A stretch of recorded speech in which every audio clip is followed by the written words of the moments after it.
बहुत शुक्रिया आप लोगों का। नमस्कार। नमस्कार रमेश जी, आपका, जस्टिस दवे, बहुत बहुत शुक्रिया। आपने अपने अनुभव और अपनी रिपोर्ट दंगों के समय की जो साझा की, वो बहुत महत्वपूर्ण जानकारी है।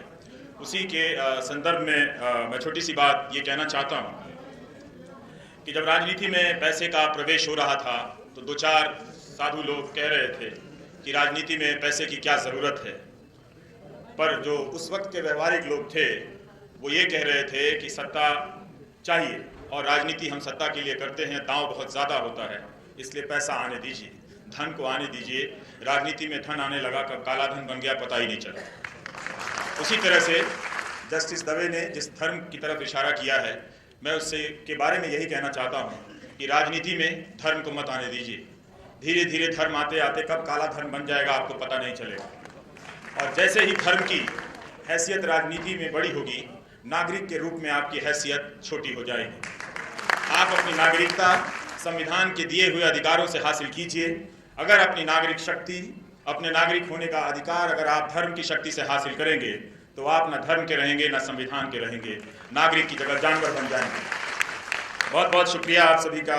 व्यास जी ने एक किताब दी है, अब नहीं तो कब बोलोगे। अब आ गया हूँ तो अभी बोलूँगा।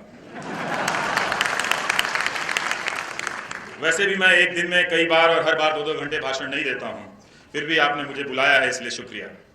ज़माना उन्हें भी सुन रहा है जो कम बोलना चाहते हैं, उन्हें भी सुन रहा है जिन्हें कम बुलाया जाता है। गोदी मीडिया ने आम दर्शकों के लिए पिछले 3 साल से एक सिलेबस लॉन्च किया है। इसे मैं नेशनल सिलेबस कहता हूँ। और 3 साल से ये नेशनल सिलेबस जो है अभी तक कंप्लीट नहीं हुआ, जबकि रोज शाम को एक ही थीम है उस सिलेबस का, लेकिन चैप्टर अलग अलग है। रोज शाम को खिचड़ी, बिरयानी, ताजमहल मंदिर, नेहरू बनाम पटेल, बोस बनाम नेहरू, 3 तलाक, अकबर, औरंगजेब, शाहजहां, अशोक, टीपू सुल्तान, पद्मावती, रानी पद्मावती, और मालूम नहीं कब दीपोत्सव, सबसे ऊंची मूर्ति, महापुरुष वगैरह तो आते जाते रहते हैं इस लिस्ट में, सिलेबस में। जब कुछ नहीं होता है तब ये लोग आ जाते हैं, चुनाव खत्म हो जाता है तो नेशनल सिलेबस का कोई दूसरा चैप्टर आ जाता है।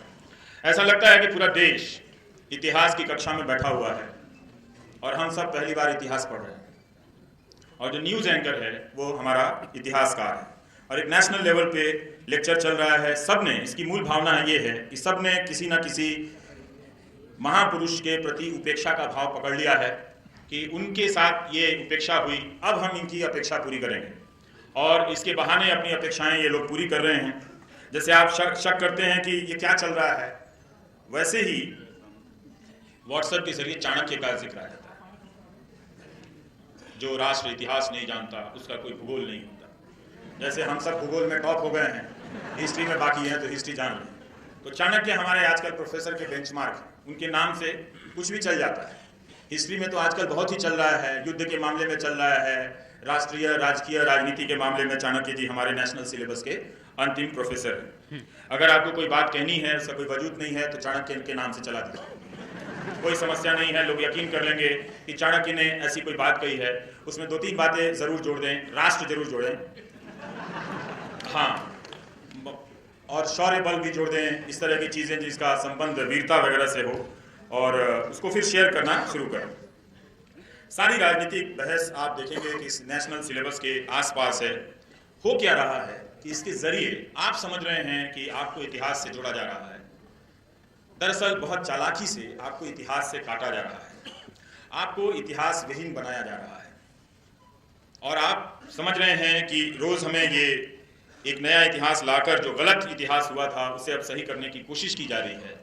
दरअसल उस इतिहास को गलत बताकर इतिहास लेखन कोई एक रेखा में नहीं चलती, एक बात पे खत्म नहीं होती, वो लगातार चलती रहती है। एक किताब के समानांतर लगातार चलती रहती है, एक किताब के समानांतर 10 किताबें आती रहती हैं, एक शोध को दूसरे शोध खारिज करते रहते हैं। ऐसा कोई वामपंथी इतिहास नहीं होता जो एक मोटी रेखा में लिखा गया हो और एक पार्टी हेडक्वार्टर से निकाला गया हो इतिहास हो। लेकिन उसके बरक्स जो दक्षिणपंथी इतिहास होता है वो एक जगह से निकला हुआ आपको दिखता है। अगर आप लाइब्रेरी में चलकर इसे चाहते हैं कि साबित करना, मैं वो भी आपके साथ कर सकता हूँ। और इतिहास लेखन जो है उसमें बहुत बदलाव है। वो राजा रानी महापुरुषों के इतिहास से निकलकर आपकी ज़िंदगी, आपके योगदानों के इतिहास में गया, ढूंढा और देखा कि आपकी ज़िंदगी में आप अपने समय को किस तरह से देख रहे हैं। उससे भी इतिहास की रचना को पूर्ण करने की कोशिश की गई। जहां तक और जिस हद तक लिखित या अन्य तरह के दस्तावेज मिले हैं। पर अब फिर से उस इतिहास लेखन को हमें राजा रानी के इतिहास की तरफ ले जाया जा रहा है और एक बदले की भावना भरी जा रही है कि हम उसका अब बदला लेंगे। आज जो आज हमारे बीच नहीं है और जो आज हैं उनका उस इतिहास से कोई लेना देना नहीं, कोई कसूर नहीं है, लेकिन उसका बदला लिया जा रहा है। और एक नया इस तरह से नेशनल सिलेबस के तहत ये आपके भीतर नौजवानों में नफरत की आग भरी जा रही है और आप नौजवान चलते फिरते मानव बम की तरह हो गए हैं। सांप्रदायिकता एक इंसान को मानव बम में बदल देती है, इस बात को नोट कर लीजिए। और ये किसी और को नहीं बदलती, आपके पड़ोसी के बच्चे को नहीं बदलती है, आपके घर के अपने बच्चे को मानव बम में बदल देती है। वो इतने नफरत से भरा हुआ नौजवान घूम रहा होता है कि मामूली झगड़े को दो लोग, जो मुमकिन है कि दो धर्म के हों और उनके बीच जायज सवाल को लेकर झगड़ा हो रहा हो, वो उसे सिर्फ सांप्रदायिक निगाह से देखता है, मानव बम की तरफ फटता है और उस हत्या में शामिल हो जाता है। जो सत्ता की मदद से भले ना पकड़े जाते हों, लेकिन वो जुड़ जाता है कि किसी ने वो कोई तो भीड़ है जो पहलू खान को मारती है, जो इखलाक को मारती है, जो केरल में किसी और को मारती है, आप इसमें बदल जाते हैं। ये मानव बम है हमारे समाज के भीतर। ये किसी भी प्रकार के समाज में, किसी भी प्रकार के राष्ट्र में इनकी तादाद बढ़ती जाएगी। आपका सत्ता का कुछ नहीं होने वाला, आपका एक नागरिक के रूप में उसकी आपकी जो हैसियत है वो कमजोर होती जाएगी। आप लगातार ऐसी घटनाओं से, जब मैं बोल रहा हूं तो याद कीजिए, टीवी पे जब आप देखते हैं कि भीड़ ने किसी को पकड़ के मारा, जो मरने वाला है वो किसी भी धर्म का हो, लेकिन भीड़ जब उसे ओवर पावर कर लेती है, उस पर अपना दबदबा कायम कर लेती है, आप उन समाचारों को सुनते हुए अपने घरों में डरते हैं, फेसबुक पर लिखने से संकोच करते हैं और किसी खास वक्त में घर से बाहर निकलने में हिचकिचाते हैं। तो आप डरते हैं, आपकी हैसियत, आपकी नागरिक शक्ति का क्षरण होता है, ह्रास होता है। तो एक तरह से आप देखें कि ये जो नफरत हमारे दिमाग में भरी जा रही है वो दरअसल सिर्फ राज करने के लिए नहीं भरी जा रही है, वो इसलिए भरी जा रही है कि लोग के रूप में आपकी ताकत, आपकी सत्ता हमेशा के लिए समाप्त हो जाए। आप अपने बच्चे को इस नेशनल टीवी से सिलेबस पे, जो नेशनल सिलेबस चल रहा है, मैं सचमुच कहता हूँ बचा लीजिए, खुद को भी बचा लीजिए इस नेशनल सिलेबस से। इसकी थीम बहुत घातक है और ये खत्म नहीं हो रही है, अंतहीन है। इसका पैटर्न भी एक ही तरह है, कहीं भी चुनाव होते हैं, कहीं भी चला आता है। अभी रानी पद्मावती को लेकर विवाद हो रहा है। प्रसून जोशी ने कहा कि फिल्म बनाने वाले ने हमें ही नहीं दिखाया और दुनिया को दिखा रहे हैं और विवाद पैदा कर रहे हैं। ये खतरनाक है। हम सबको एक आत्मविश्वास भरा नागरिक होना चाहिए। हमारे इतिहास में इंसाफ नाइंसाफ जैसे वर्तमान में है, उसी तरह से इतिहास में हुआ है और उसे बरतना आना चाहिए। हमें इतिहास का सामना करने आना चाहिए। हम दोनों इन बहसों के जरिए अति के छोर पर पहुंच रहे हैं और धीरे धीरे अपना सांप्रदायिकरण कर रहे हैं। एक संप्रदाय के प्रति अपने अविश्वास की खाई को चौड़ी करते चले जा रहे हैं। जर्मनी, जहां हिटलर, जो दुनिया का सबसे बड़ा, जो लिखित तारीख है, दुनिया का सबसे बड़ा शैतान माना जाता है, वो पैदा हुआ। वहां के स्कूलों में सिखाया जाता है कि इस दाग को हम कैसे बरतें, इस इतिहास को हम कैसे बरतें। ना तो हम इतिहास के पन्नों को जलाकर बरत सकते हैं, ना हम इससे भागकर मुंह छिपाकर बरत सकते हैं। तो क्लास में सिखाया जाता है। मैंने एक जर्मनी स्टूडेंट से पूछा था, पत्रकार थी, कि आप लोगों को क्या गिल्ट होता है, हमारे नेता बात बात में सुबह शाम उठकर किसी को भी हिटलर कह देते हैं, क्या जर्मनी में भी लोग इस्तेमाल करते हैं इस बात को? तो उन्होंने कहा कि हम बहुत सावधानी से इसका इस्तेमाल करते हैं। जब इसका इस्तेमाल करते हैं तो मतलब ये है कि आपने तर्क करने की सारी जो क्षमता है वो खो दी है, तब जाकर आप किसी को हिटलर कहते हैं या हिटलर शाही कहते हैं। तो बहुत आसानी से आप इस्तेमाल करते हैं। जब शिंडलर्स लिस्ट आ रही थी, हिटलर के कारनामों पर बनी वो फिल्म, तो स्कूल में उस महिला पत्रकार की टीचर ने बताया सबको, ये हमारे मुल्क के इतिहास का सबसे काला पन्ना है, ये हुआ, इसमें हमारा कोई कसूर नहीं, ना तुम्हारे पिताजी का कसूर है, ना मेरे पिताजी का कसूर है, ये हमारी जिंदगी का एक काला पन्ना है। हमें शर्मिंदा होना चाहिए, हम सब शर्मिंदा भी हैं, लेकिन हम उस फिल्म को देखते हुए अपराध बोध से नहीं गुजरेंगे, बल्कि आत्मविश्वास से भरेंगे कि हम उस दौर में नहीं हैं, हम एक नए दौर में हैं जो उससे बहुत आगे निकल आए हैं। तो हमने अपने नागरिकों को इतिहास किस तरह से बरता जाए वो नहीं सिखाया है। एक तरह से जानवर, वहशीपन, जंगली बनाने की एक परंपरा इन टीवी चैनलों के जरिए हो रही है। आप अगर नहीं सावधान होना चाहते, कोई बात नहीं, बात याद रखिएगा, किसी वक्त में ये बात बहुत याद आएगी और आप बहुत परेशान होंगे। अपने लिए नहीं, अपने बच्चों के लिए, क्योंकि कोई भी, आप में से कोई भी नहीं चाहेगा कि आपका बच्चा तलवार लेकर किसी पड़ोसी को मार है। भले ही उसकी पार्टी उसे बचा लेगी, लेकिन आप रात को नहीं सो पाएंगे कि आपका बच्चा खूनी हो। तो इसलिए ये जो हिंदू मुस्लिम थीम चल रहा है, इसमें बड़ी संख्या में हिंदुओं के भीतर और इसके भय में मुसलमानों के भीतर मानव बम बनाया जा रहा है। इससे हमारा समाज खराब हो जाएगा। जहां ज्यादा लोग हैं वहां ज्यादा इस तरह की सांप्रदायिकता मानव बम में लोगों को बदल सकती है। बंगाल का चुनाव आया, आपने देखा इस नेशनल सिलेबस का करामात। रातों रात, दिनों दिन सुभाष चंद्र बोस, नेताजी की फाइलें खुलने लगी और लगा कि अब उनके साथ इंसाफ होने जा रहा है जो नाइंसाफी हुई है। तो क्या, तो कभी नेहरू के बनाम उनको बरक्स खड़ा किया गया, कभी किसी के बरक्स खड़ा किया गया। उन्हें पूछने वाले बहुत आए, जब चुनाव हार गए तो सब नेताजी को भूल गए। बंगाल की राजनीति अब भी पहुंच रही है।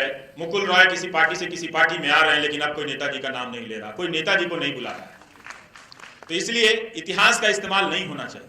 जरूर लाइब्रेरी में जाइए और पढ़िए कि नेहरू और बोस के बीच के क्या संबंध थे, उन संबंधों में क्या उतार चढ़ाव था, वो जरूर पढ़िए। लेकिन टीवी के दफ्तर में आकर इसे बहस करेंगे, गड्ढे में गिरेंगे। जिस एंकर को दिन में 2 अखबार पढ़ने का वक्त नहीं होता, वो रोज रात को इतिहासकार बनकर आपको बुद्धि भ्रष्ट कर रहा है, ये बता रहा हूं। और याद रखिएगा, बात किसी दौर की नहीं है, बात आपकी पीढ़ियों की है। आप यहां तक तो निकल आए, लेकिन आपके सामने जो गड्ढे बन रहे हैं उसमें कौन कौन गिरेगा हम नहीं जानते। उसमें सिर्फ मैं नहीं गिरूंगा और सिर्फ आप नहीं गिरेंगे, उन बच्चों को भी गिरते देखेंगे जिन्हें आप गोद में उठाकर अच्छे भविष्य की उनकी कामना करते हैं। तो ऐसे राजनीति में बहुत हीरो लोग आते हैं नए नए कपड़े पहनकर, उन्हें लगता है कि अपना वर्तमान जो है वो लिख रहे हैं इतिहास की तरह, मगर इतिहास उन जैसों का बहुत पहले ही उनका वर्तमान लिख चुका होता है। अगर आप इतिहास को बरतना जानेंगे तो आज के वर्तमान पर आपको कोई हैरानी नहीं होगी। इसी तरह से गुजरात चुनाव में सरदार पटेल के जिक्र की कोई जरूरत नहीं थी। उनका जिक्र लोकसभा के चुनाव में हो गया था, लेकिन मैं देख रहा था कि नाराज पटेलों को मनाने के लिए सरदार पटेल का जिक्र होने लगा। मेरी पटेल समाज से यही गुजारिश है कि सरदार बहुत बड़े नेता हैं। अगर आप नेहरू और सरदार के रिश्तों को पढ़ेंगे तो आपकी आंखें भर जाएंगी। ऐसे 2 दोस्त, 2 हमसफर जिंदगी में मिल जाएं तो आपकी जिंदगी धन्य हो जाए। आपकी जिंदगी में आप किसी के लिए नेहरू बन सके और कोई आपके लिए सरदार बन सके तो सोचिए आपने जिंदगी में बहुत कमाया है। लेकिन आपने जिसे पहले सरदार कहा उसे बोलने के लायक नहीं छोड़ा तो सोचिए आपने सब गंवा दिया है। सरदार के बाद राजनीति में एक और सरदार कहे गए, आजकल बोलते हुए नजर नहीं आते। उन्हें भी लौह पुरुष कहा गया, ये मत कीजिएगा। उन दोनों के बीच आदर और जो सम्मान था वो दोस्ती राजनीति के टेक्स्ट बुक में पढ़ाया जाना चाहिए कि कैसे नेहरू और पटेल एक दूसरे से असहमत होते हुए भी एक दूसरे का इतना सम्मान करते थे। ये पढ़ाया जाना चाहिए, ना कि ये बताया जाना चाहिए कि दोनों ने एक दूसरे की जिंदगी बर्बाद की, दोनों ने एक दूसरे की महत्वाकांक्षाओं पर पानी फेर दिया। नहीं, ऐसा नहीं था। वो असहमतियों के बीच सहमति का रास्ता बनाने के सबसे बड़े राष्ट्रीय उदाहरण अगर हिंदुस्तान की राजनीति में है तो सरदार पटेल और नेहरू का है। उस इतिहास को मिटाया जा रहा है, आप मिटा नहीं पाएंगे, क्योंकि जिसे आप मिटाने का प्रयास कर रहे हैं उसे कोई जी के गया है। जो जी के गया है वो कहां मिटता है। पोस्टर लगाने से इतिहास बदलता तो और बात थी। तो मैं सिर्फ पटेल लोगों से यही कहूंगा कि सरदार को सरदार रहने दीजिए, पटेलों का नेता बनाइएगा तो आप उन्हें सरदार से अलग कर देंगे, बाकी आपकी मर्जी। इतिहास पर इस दौर में जाति संगठनों और इन सब का आज के मेरे टॉपिक से मतलब है कि किस तरह से आपको ये सारी घटनाएं, ये 2 दलों के बीच नहीं हो रही हैं, ये सारी घटनाएं आप पर काबू पाने के लिए हो रही हैं। जब आप वर्तमान और इतिहास को भी उनकी ही निगाह से देखने लगेंगे, आप नहीं रह जाएंगे। तो इसलिए आपको एक ऐसे लोक में बदला जा रहा है जिसे मामूली तंत्र की मदद से, आधार नंबर से आप पर नियंत्रण किया जा सकता है। तो इतिहास पर जाति संगठनों, धार्मिक संगठनों और राजनीतिक संगठनों का कब्जा धीरे धीरे होता जा रहा है। 2-4 पोस्टर फाड़कर इनके नेता इतिहासकार बन जाते हैं। इतिहास की किताब जलाकर आप इतिहास बन सकते हैं। लेखक के खिलाफ FIR कराकर भी आप इतिहास बन सकते हैं। दूसरे के मोहल्ले का रास्ता जाम कर इतिहासकार बन सकते हैं। और ये कमाल आप भारत में कर सकते हैं, बाकी जगहों पे नहीं। बाकी जगहों पर इतिहासकार बनने के लिए 5 से 10 साल एक विषय के एक हिस्से पर आपको रिसर्च करते हुए जिंदगी के बिताने पड़ते हैं, तब जाकर कोई कहता है कि आप हिस्टोरियन कहलाने के लायक हैं या नहीं। लेकिन आजकल चौक चौराहों पर जो भी पोस्टर फाड़ देता है वो हिस्टोरियन कहलाता है। तो अगर आप में ये भावना है कि आप इतिहास पढ़ते समय इस फलां लेखक के चेहरे पर, व्यास जी के चेहरे पर स्याही छिड़कने की इच्छा हो रही है, तो आपके अंदर आज का इतिहास बुलबुला रहा है। आप ऐसा कीजिए और टीवी स्टूडियो में पहुंच जाइए। ये इतिहासकार होने का स्वर्ण युग चल रहा है, बेस्ट टाइम है। बिना पढ़े हिस्टोरियन होने का इससे अच्छा समय आपको नहीं मिलेगा। इसलिए अगर ये है कि आपको हिस्टोरियन बनना है, किताब छोड़िए, बाहर जाइए, कोई भी पोस्टर है फाड़ दीजिए, आप इतिहासकार बन जाएंगे। कहिए कि इससे हमारी भावना आहत हुई। मैं ऐसा कुछ भी नहीं बोल रहा जिससे किसी एडवोकेट या अटॉर्नी जनरल को छुट्टी लेकर मेरे खिलाफ मुकदमा दर्ज करना, गैग ऑर्डर लेकर आने की जरूरत पड़े उसे। इसलिए मैं तय किया है कि मैं उन लोगों के बारे में बात ही नहीं करूंगा जो 16,000 गुना मुनाफा कमा लेते हैं।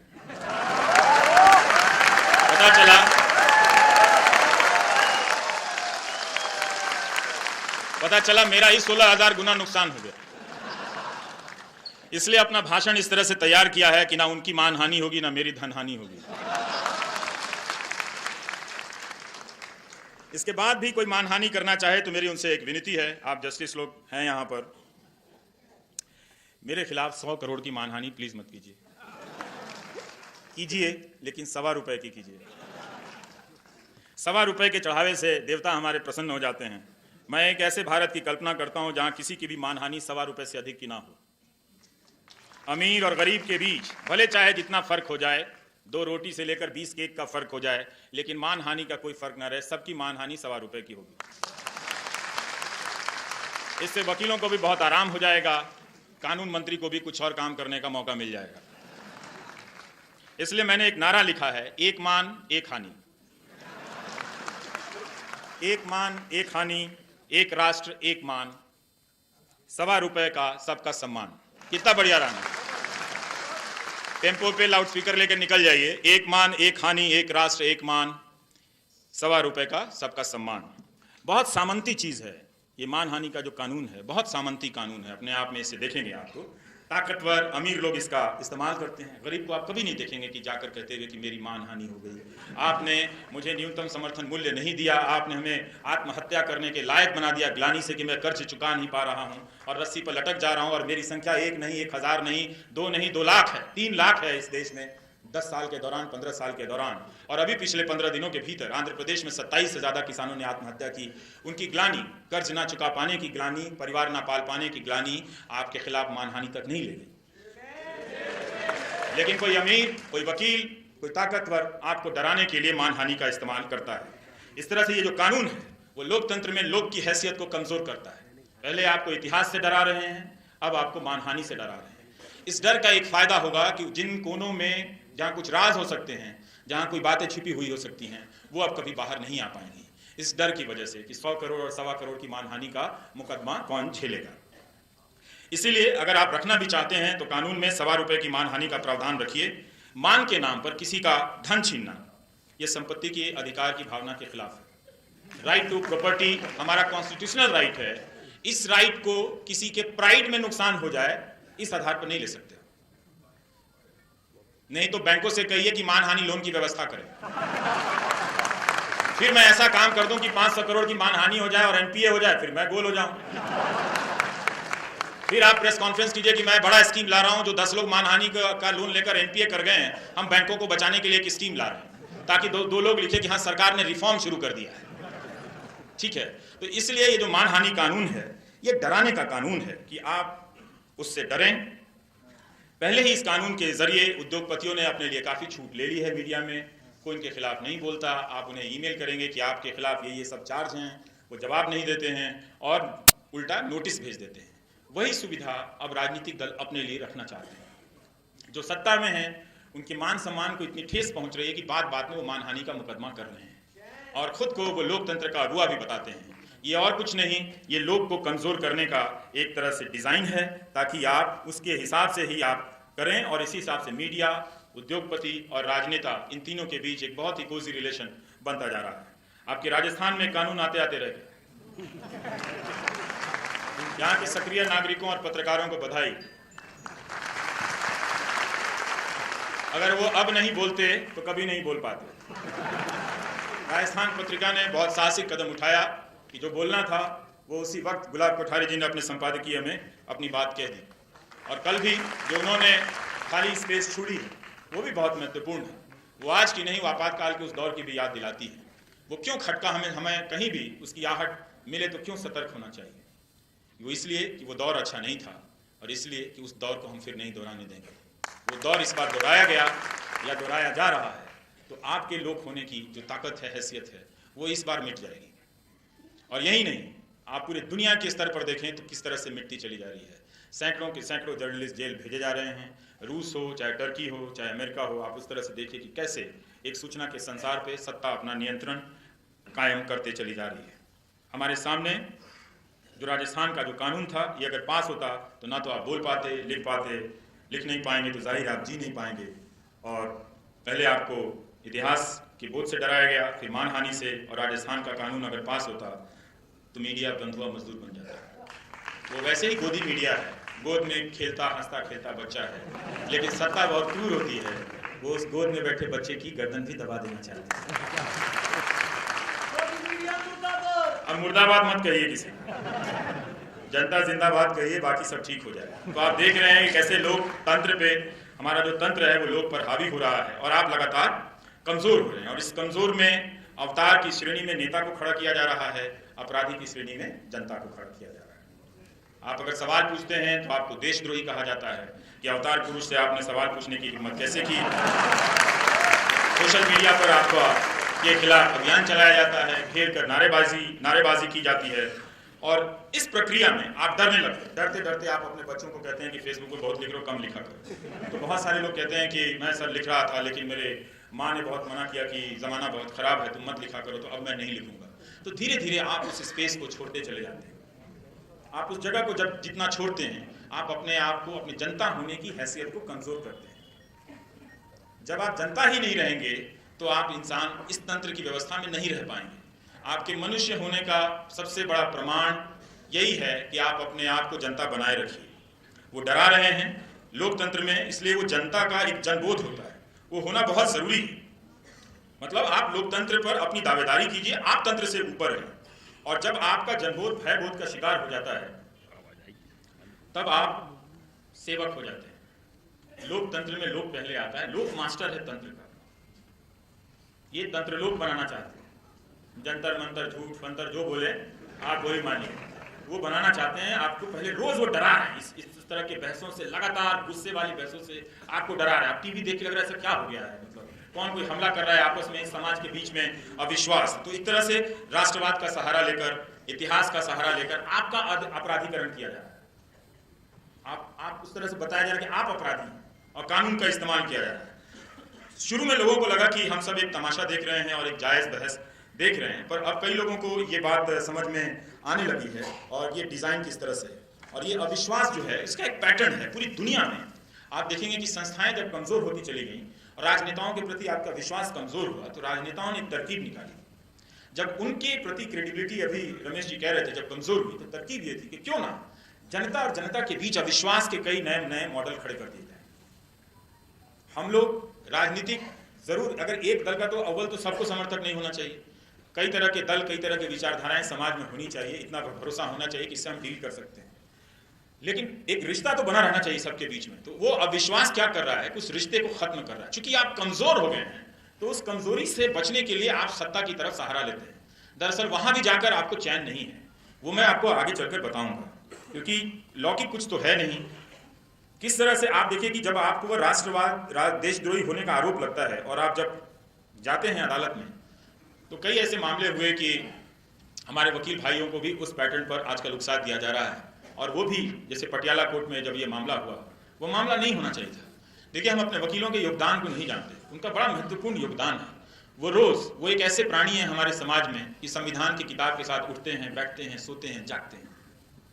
वो सबसे निकटतम संरक्षक हैं संविधान के। उनका चाहे धंधा, उनके जीने की शैली उनसे जो करा है, लेकिन वो हमारे सबसे निकटतम, या कहिए कि प्रथम संरक्षक हैं, जहां अदालत में आपके संवैधानिक अधिकारों की व्याख्या करते हैं, उसकी रक्षा करते हैं। लेकिन इस राजनीति ने उन्हें इस्तेमाल कर लिया राष्ट्रवाद के चक्कर में, जो अपना उतना शानदार इतिहास भूल गए कि वो अंग्रेजों के सामने खड़े होकर अपना सब कुछ गंवाकर वकीलों ने हमें उस संवैधानिक अधिकार के प्रति ये हिम्मत दिलाई कि हिंदुस्तान का कोई वकील अदालत में भी उनसे लोहा ले सकता है। लेकिन क्या दुखद बात है कि हिंदुस्तान का कोई वकील, कोई नागरिक आ रहा है किसी भी मुकदमे में, तो उसे मिलकर मारता है। ये नहीं होना चाहिए। मुझे उम्मीद है कि हमारे वकील भाई ये समझेंगे, कि उनके अपनी विरासत को वो समझेंगे, और कभी भी इस तरह की राजनीति में अपना इस्तेमाल नहीं होने देंगे। किसी को भी बोलने से रोकना एक किस्म का आतंकवाद है। डराते हैं ना, भय पैदा करना सबसे बड़ा अपराध है। आतंकवाद क्या है? वो एक बम मारता है 4 लोग मरते हैं लेकिन पूरा देश में भय फैल जाता है, समाज में भय फैल जाता है। तो आप भय फैलाते, भय के जरिए किसी को बोलना बंद करते हैं, ये आतंकवाद एक तानाशाही का एक नया तरीका है और आपके लोक होने की हैसियत को वो कम करता है।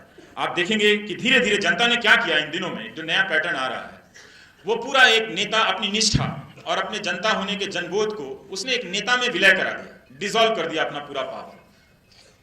ये अच्छा नहीं हुआ। आप जरूर अपनी जिंदगी में 1, 2, 10, 50, मालूम नहीं है एक मतदाता के रूप में आपने कितनों को वोट किया होगा, लेकिन मतदाता जब अपना वजूद किसी नेता में विलय करा देता है, तब वो जनता नहीं रह जाता, तब वो मतदाता भी नहीं रह जाता, वो आंधी के पीछे उड़ने वाली धूल बन जाता है। जनता में जो शक्ति है, उस शक्ति को नहीं गंवाना है। हम सब, इसलिए मैं कहता था कि आप फिल्म स्टार के फैन बन जाइए, आप क्रिकेटर के फैन बन जाइए, राजनीति में किसी के फैन मत बनिए। ये जो राजनीति की जो संस्कृति बिगाड़ी जा रही है, आपको मजा आ रहा होगा, आपकी हैसियत खत्म की जा रही है। और इस हैसियत खत्म होने का नुकसान जनता जो पहले से ही भुगतती आ रही है। आगे आपको उदाहरण दूंगा कि जब आप शक्ति विहीन होते हैं तो क्या होता है। आप कंफ्यूज होते हैं कि किस हद तक विरोध करें कि हम विरोधी ना लगे। ये पैटर्न बन गया, किसी से बात कीजिए, नहीं मैं विरोधी नहीं हूं। अरे भाई है तो क्या हो गया? आप क्रोधी नहीं हैं ये कहिए, आप विरोधी नहीं, इसमें शर्म की क्या बात है? कहीं लिखा है शास्त्रों में कि विरोधी होना मना है? अगर आप कहते हैं आप विरोधी नहीं हैं, आप खुद लोकतंत्र के खिलाफ खड़े हैं। आप अगर कोई बात कहना चाहते हैं तो कहिए मेरा इस बात से विरोध है और मैं इस बात पे का विरोधी हूं। रोज लिखिए फेसबुक पे 10 पोस्ट कि हाँ मैं विरोधी हूं। विरोधी होना क्या गलत हो गया? विरोधी होना अपराधी होना नहीं है, लेकिन बताया जा रहा है कि जो विरोधी है वो अपराधी है। ये तंत्र के जरिए लोग को कमजोर किया है और आप अपने आप को कमजोर किए दे रहे हैं। डेमोक्रेसी में अपने अधिकारों के प्रति आप सजग नहीं रहेंगे तो बॉर्नविटा या च्यवनप्राश खा के आप ताकतवर नहीं हो सकते। तंत्र के सामने जो बाहुबली है और जो सबसे निर्बल है, जो देखने में है, जो कमजोर है, दोनों बराबर रूप से कमजोर हो सकते हैं। आप पहलवान है तो थोड़ी भिड़ जाएंगे तंत्र से। टैंक लगा दे तो टैंक थोड़ी उठा लेंगे, आप नहीं उठा सकते ना। तो इसलिए तो आप ये बहाना मत बनाइए। और यही हो रहा है कि हम विरोध छोड़ के अनुरोध करने लग रहे हैं। तो अनुरोध और विरोध में बड़ा अंतर है। अनुरोध करने की प्रक्रिया कई बार ऐसे लगती है कि जैसे देवता नाराज हैं, कभी ना कभी मान जाएंगे, इस पूजा से नहीं माने अगली बार मान जाएंगे, उनका हम ध्यान खींच रहे हैं। जब सूरत के व्यापारी भाई प्रदर्शन कर रहे थे 5-6 महीने तक, उन्होंने बहुत आर्थिक नुकसान उठाया, तो मैं उनके विरोध को बहुत नजदीक से देख रहा था कि ये बहुत दिलचस्प बात है कि जब भी वो विरोध कर रहे थे, उनकी संख्या जहां भी वो जमा हो रहे थे और जिस वक्त से भी जमा हो रहे थे, साधारण नहीं थी। काफी बड़ी संख्या में वो लोग जमा होते थे, लेकिन वो विरोध करने की जगह अनुरोध कर रहे थे। जब आप अनुरोध करते हैं तब आप लोकतंत्र के लोग नहीं रह जाते। अपने जनता होने का अधिकार आप छोड़ देते। और वो साईं भजन पे राइम बनाकर गाने लगे। पूरा जो साईं भजन है उस पे वो उनका पूरा आंदोलन है, कहीं नारा नहीं लगा हाय हाय ये हो बर्बाद, जिंदाबाद, मुर्दाबाद। ये सब तो हमारे लोकतंत्र के सामान्य नारे हैं, चलते फिरते किसी भी नेता के खिलाफ लगा दिए जाते हैं। मगर वो वहां पर वो सब कुछ अनुपस्थित था, संख्या थी। जब जनता जनता नहीं रह जाती तो सिर्फ एक संख्या रह जाती है। इसलिए उनके आंदोलन का कोई असर नहीं हुआ, कोई असर नहीं हुआ। ये उनके आंदोलन की हार को वो सोचते रहे कि हमारे आंदोलन को वित्त मंत्री ने नहीं सुना, हमारी मांग को। दरअसल उनकी जनता होने की हार थी। तो बहुत जरूरी है कि आप अपने जनता होने के अधिकार को हासिल कीजिए, जो आप रोज धीरे धीरे छोड़ते जा रहे हैं। विरोधी ना कहने के तरह तरह से सवालों में आप अगर मगर इतना जोड़ दिया जाता है कि वो सवाल छोड़ के बाकी सब लगता है। नहीं, उसने कांग्रेस ने भी किया था, पर अभी जो बीजेपी कर रही है, पर ऐसा तो आपातकाल में भी हुआ था, लेकिन ये तो आपातकाल नहीं है। कुछ समझ में नहीं आ रहा कि है या नहीं है, क्या है भाई? तुम कहने वाला कहाँ हो, किधर हो, तो बताओ। तो ये तो अगर मगर इधर डगर लगा के जो सवाल पूछे जा रहे हैं, समझ में नहीं आ रहा। हर कोई इस तनाव में है, ढूंढ रहा है। मान लीजिए आप कोई सवाल करते हैं, लोग कहते हैं एंटी बीजेपी। कल को भारत के सभी राज्यों में बीजेपी की सरकार बन जाती है, तो क्या हर सवाल एंटी बीजेपी हो जाएगा? तब क्या करेंगे आप? सवाल तो सवाल रहेंगे ना, सरकारें तो बनती रहेंगी किसी ना किसी की, जो राजनीति में हैं, जिनके अपने दल हैं, उन्हीं के बनते रहेंगे, किसी के बहुत लंबे समय तक चलते रहेंगे, किसी के बहुत छोटे समय तक चलते रहेंगे। लेकिन ये भावना आप में नहीं, पत्रकारों में नहीं। पहले पत्रकारों को टारगेट करके कहा गया, उसके बाद धीरे धीरे आप कहने लगे कि हाँ हाँ वो एंटी है, वो है, फिर वो आप उसके रिफ्लेक्शन में अपने आप को देखने लगे। अच्छा, जब मैं उसको एंटी कर रहा हूं तो मैं कैसे एंटी हो सकता हूं? कहते कहते आपका विलय की जो प्रक्रिया है वो लगातार चल रही है। मतदाता मतदान के बाद मतदाता नहीं रह जाता, जनता रहता है, उसको जनता बनना पड़ता है। आप जैसे ही आप अपनी निष्ठा, अपना सब कुछ किसी नेता, किसी विचारधारा में आप विलय करने लगते हैं, आप जनता नहीं रहते, आप लोक नहीं रहते। तो तंत्र जो है ये खेल तंत्र का है, जिसके इशारे पर आप नाच रहे होते हैं, तो धीरे धीरे वो आप पर हावी होता जाता है। इसीलिए आप देखेंगे कि कई ऐसे प्रदर्शन जो हाल फिलहाल में हुए हैं और जो पहले भी होते रहे हैं, उनका अगर आप हमारे देश में, हम दुनिया का इतना बड़ा लोकतंत्र कहते हैं, कोई डेमोक्रेसी इंडेक्स नहीं है। अव्वल तो जो भी प्रदर्शन करे उसको सरकार को सब्सिडी देनी चाहिए, क्योंकि प्रदर्शन कर आप लोकतंत्र पर एहसान करते हैं। गाड़ी मिलनी चाहिए बाकायदा सरकार से। अब तो सरकारें जगह नहीं देती हैं आपको, जंतर मंतर से लेकर सुना है आपके शहर में भी जगह नहीं। तो सरकारों को बाकायदा गाड़ी देनी चाहिए, पुलिस सुरक्षा देनी चाहिए, पानी का व्यवस्था होना चाहिए और खाना भी देना चाहिए कि आप प्रदर्शन करके अपने नित्य अभ्यास से लोकतंत्र को सजीव किए हुए। लेकिन हमें पहले मीडिया ने उन प्रदर्शनों को हीन दृष्टि से देखा और फिर हम भी उन प्रदर्शनों को हीन दृष्टि से देखने लगे, और हुआ ये कि जनता ने जनता पर अविश्वास करना शुरू कर दिया। ये अविश्वास की खाई सिर्फ हिंदू मुसलमान से नहीं बनती, ये कई रूपों में बनती है आपके भीतर। इसलिए आप शक करने लगते हैं, और शक इतना गहरा हो जाता है कि आपको लगता है कि भारत में सारे नकली लोग रह रहे हैं, अवैध लोग रह रहे हैं। ये वैध तभी होंगे जब आधार आएगा, और जब आधार नहीं आएगा तो आप अवैध हो जाएंगे। आपका सारा वजूद हिंदुस्तान में पैदा होने से नहीं तय होगा, एक नंबर से तय होगा। हर चीज जो आप अपने माँ बाप को नहीं बताना चाहते, अब आप सरकार को बता के जाइए जयपुर आए, है ना, कहां कहां फिल्म का टिकट कटाए। तो ये आपको देखना पड़ेगा कि ये जो डेमोक्रेसी इंडेक्स हमें बनाना चाहिए कि क्यों इतने प्रदर्शनों के बाद, किसी की भी सरकार, कांग्रेस, बीजेपी, जेडीयू, समाजवादी, किसी की भी सरकार आप देखिए, लोग जब प्रदर्शन करने आते हैं, अपनी मांग रखते हैं, तो उन मांगों में से मांग तो मान ली जाती है, अमल कितनी मांगों पर होता है, हम कभी भी उसका एक डेमोक्रेसी इंडेक्स बनाकर उसका आकलन नहीं करते। सरकार का आकलन हम शुरू से, पहले भी, आगे, अब भी भावनाओं के आधार पर करते हैं। वरना बंगाल के चुनाव में नेताजी सुभाष चंद्र बोस की कोई जरूरत नहीं थी, गुजरात के चुनाव में सरदार पटेल की कोई जरूरत नहीं। सरदार पटेल जब जिंदा थे तो वो अपनी भूमिका निभा गए। वो इसलिए नहीं निभा गए कि कोई चुनाव में उनका इस्तेमाल करे और उनके नाम पर अपनी नैया पार करेगा। तो हम यही करते हैं, हम जनता होके जनता का ही ख्याल नहीं रखते। आप सरकार का मूल्यांकन किस आधार पर कहते हैं? खुद को आप जागरूक नागरिक कहते हैं, किस आधार पर कहते हैं? किसी भी सरकार का मूल्यांकन सबसे पहले इस बात से होना चाहिए कि उस सरकार के दौरान मीडिया कितना आजाद था। अगर मीडिया स्वतंत्र नहीं था तो आपको उस सरकार का मूल्यांकन करने का कोई नैतिक अधिकार नहीं है। आपको सूचना कहां से पहुंची? वो प्रोपेगेंडा पहुंचा आपके पास। और सिर्फ मीडिया की आजादी या स्वतंत्रता आप सिर्फ सरकार के सापेक्ष में मत देखिए, आपने अपने सापेक्ष में भी देखिए कि मीडिया जनता की बातों को कितनी जगह देता है। पिछले 10-15 दिनों का जो मीडिया है वो नेशनल सिलेबस में उलझा हुआ है। रानी पद्मावती को लेकर, उसके पहले राम रहीम को लेकर उलझा हुआ था, उसके पहले राम श्याम को लेकर उलझा हुआ था, 10-12 दिन दीपोत्सव में निकाल दिया पूरी दिवाली के समय। तो ये सारी आपकी तकलीफों को रिप्लेस किया जा रहा है। दिल्ली में एक महिला ने फोन किया कि वो काफी बेचैन हैं और वो चाहती थी कि मैं प्रदूषण पे कुछ उनको लेकर चर्चा करूं। वो नई सक्रिय हुई थी, मैं उनका हौसला नहीं तोड़ना चाहता था, पर मैं बता रहा था कि जो सवाल आप उठा रहे हैं पिछले 4 सालों से हम कर रहे हैं। पर ठीक है, कोई नागरिक जिस वक्त जागे, जिस वक्त सक्रिय हो, उसका स्वागत करना चाहिए। हो सकता है कि मैं जो आज बात कह रहा हूं उसका कल मुझे बोध नहीं था, आज हालात ने मुझे और गंभीर तरीके से सोचने के लिए मजबूर किया, तो मैं ये बात सोच रहा हूं। तो उन्हें लगता था कि मैं निराश हूं, मैं निराश नहीं था। उन्होंने कहा, वो कह रही थी कि अच्छा हम लोग इतना प्रोटेस्ट कर रहे हैं, मैं सिर्फ ये चाहती हूँ कि प्रधानमंत्री का ध्यान चला जाए। मैंने कहा मैडम आप जो हैं अवेयरनेस नहीं, आप अनुरोध कर रही हैं, अनुनय विनय कर रही हैं। आप जनता होकर प्रधानमंत्री के पास जाइए, भक्त होकर मत जाइए। उसके लिए करोड़ों देवी देवताओं की पर्याप्त व्यवस्था हिंदू धर्म में की गई। कोई निकटतम ना भी मिले तो किसी पेड़ को भी पूज लीजिए, आपका काम हो जाएगा। इतना उदार धर्म आपको कहीं नहीं मिलेगा। हालांकि भीतर उसकी जाति व्यवस्था की बात अलग है, वो भी कर दूंगा अभी। तो हुआ ये, तो मैंने उनको एक पत्र लिखा जो मैं आपको पढ़ना चाहता हूं।